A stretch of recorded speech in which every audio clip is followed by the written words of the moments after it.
So Mike, to a question around that, and as you're coming in and helping a company grow, right, and to earlier point that I made, where an organization is what it is and related to its processes and so forth, and all of that is why they got to where they're at. Yeah. But now they want to excel. So the wheels may fall off the car because new wheels need to be put on to go faster or to be more adept. So how how do you manage the changes related to what that performance was versus what the expectations of performance now are? Yeah. It starts with transparency and documenting it. And usually what you'll find is once you establish what good looks like, or perhaps in this case, what the new good looks like, Hmm. Hmm.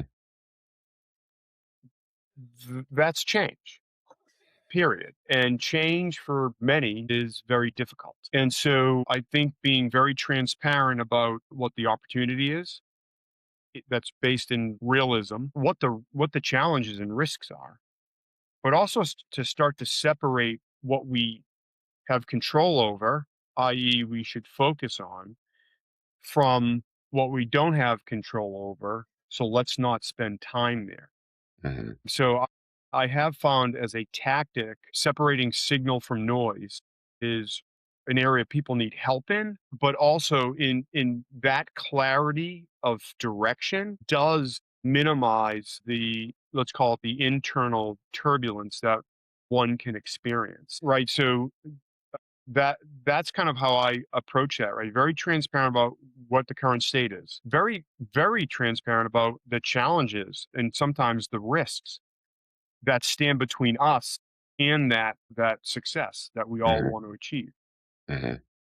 And then, that can serve as an onslaught of things we should do, and being able to prioritize those and do it with the team so they have a sense of ownership is how I manage those situations where we are setting new performance goals. We are setting new activity expectations that we believe will lead to those. We are setting behavior standards that we are going to be disciplined to a person, including myself. Hmm.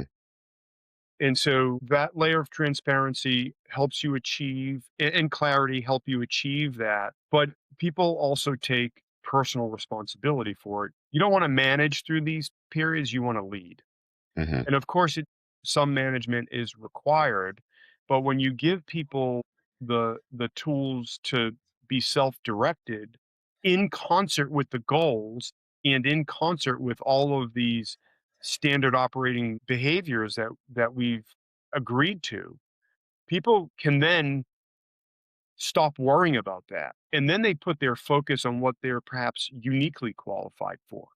And so now they're accretive to the process versus being more of a drag where you're trying to pull them with you.